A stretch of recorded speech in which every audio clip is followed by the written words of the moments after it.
Je me présente, je suis Suzy Batelier, ingénieure agronome en sciences animales.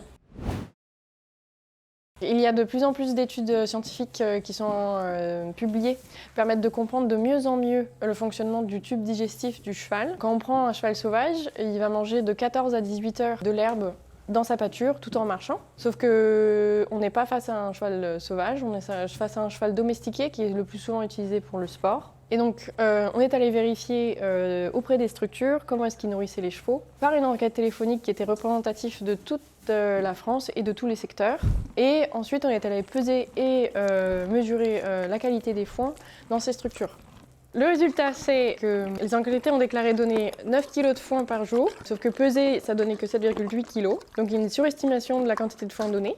En plus de ça, le foin qui a été mesuré est de relativement basse qualité, en énergie et surtout en protéines.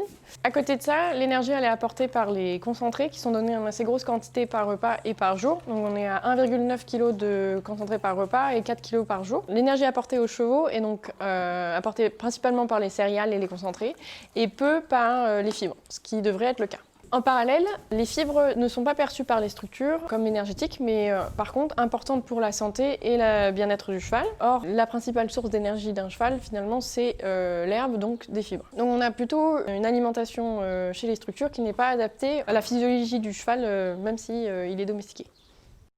Dans le fonctionnement des structures, les concentrés ont quand même une place importante. On va regarder chaque organe digestif du cheval et voir ce que l'aliment doit apporter pour être le plus adapté.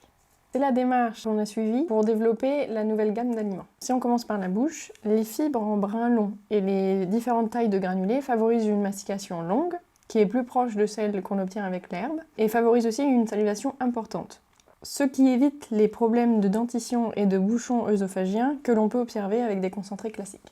Donc on a un aliment qui est diversifié dans sa forme, mais aussi dans sa composition. Le cheval, dans une prairie, rencontre une diversité d'apports énergétiques, une diversité d'espèces à différents stades de maturité. Il va trouver des tiges, des feuilles, des graines, et tous ces éléments sont digérés par différents organes. Si on continue à suivre l'aliment jusque dans l'estomac, on remarque une certaine stratification. Les fibres restent en surface, et les granulés ont plutôt tendance à tomber au fond. Des études ont montré que les concentrés classiques, eux, auront plutôt tendance à s'agglomérer en boules compactes au fond de l'estomac et créer un inconfort digestif.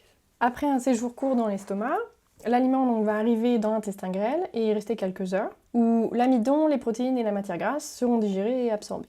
On finit dans le gros intestin, où l'aliment va y rester 80% du temps de digestion et où toutes les fibres vont être digérées. Dans cet organe, il y a une diversité de bactéries, donc il faut une diversité de fibres pour les nourrir, et c'est ce qu'on retrouve dans nos nouveaux aliments. Certaines fibres, comme la pulpe de betterave, permettent d'augmenter la digestibilité des autres fibres, et donc d'optimiser l'absorption d'énergie de l'aliment. C'est ici que la majorité de l'énergie est absorbée, sous forme de petits acides gras, mais aussi les minéraux, les oligo-éléments et l'eau. Donc si on n'apporte pas au cheval les fibres essentielles, on risque une mauvaise absorption de l'eau et de ces éléments indispensables au cheval. Avec cette description, on a donc un aliment qui optimise le système digestif du cheval.